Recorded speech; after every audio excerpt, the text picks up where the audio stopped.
I still speak to one of the officers that was involved in the Dahmer case. I still speak to one of the officers who turned Konerak Sinthasomphone back to Jeffrey Dahmer. And so if people don't know who Konerak was. Konerak Sinthasomphone was a 14-year-old boy that Jeffrey Dahmer met and offered money for sex when he met the boy at a mall. Konerak came back to the apartment with him. Dahmer drugged him and then ran out to get more beer. Well, the boy woke up while Dahmer was gone, ran out of the apartment, was running up the alley when a neighbor called the police and said, there's a boy naked and he's running up the alley. So the police came. Dahmer comes back from the liquor store and talks to the police. And what people just can't wrap their brain around, because the easiest thing to do is to say, these cops didn't care. But that's not true. That's not the case. Dahmer was a master manipulator.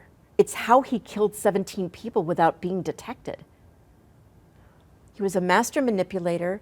He talked to the officers in this very calm manner. Konerak, the young boy, does not look like he's 14 years old, because I saw the pictures that Dahmer had taken of him that night, as did the officers. The story is, there's so many pieces of the story that can still be told about that night and their interaction with Dahmer. But the bottom line is that Dahmer convinced them that the two were lovers, and the officers went with Konerak and with Dahmer back upstairs to Dahmer's apartment, where Konerak's clothes were folded neatly, and there were Polaroids of Konerak in his underwear posing for Dahmer. The police officers saw all of this and said, they're a couple. People forget there wasn't probable cause for them to search that apartment. If they had, they would have found the body of another victim in the other room.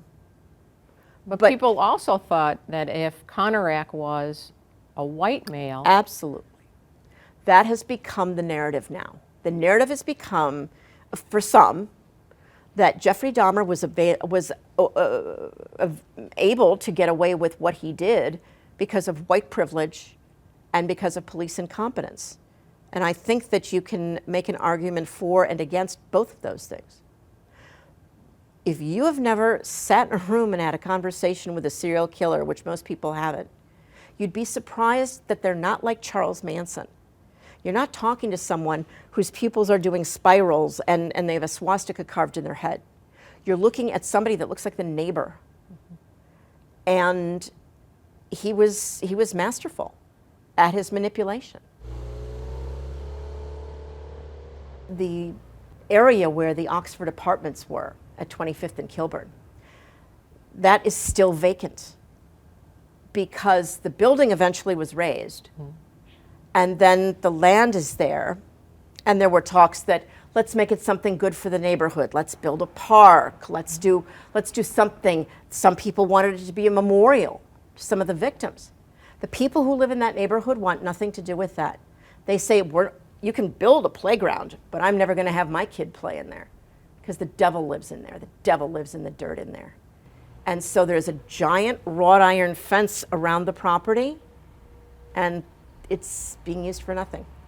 It just is overgrown and sits there like a pockmark on the street. Do you think that will ever change? I don't know. I'd like to have a good answer for that. I'd like to be able to say, eventually, here's what I think will happen there. But it's been 30 years. We have memorials built where Timothy McVeigh bombed the Murrah building in Oklahoma City. We have a memorial there. We have memorials in New York City for the attacks on 9/11. Serial killers, typically you just don't make a memorial for that. People come to Plainfield because they want to see Ed Gein's grave. Right? They go to, maybe they want to see Gacy's grave, or try to find out where his murders happened.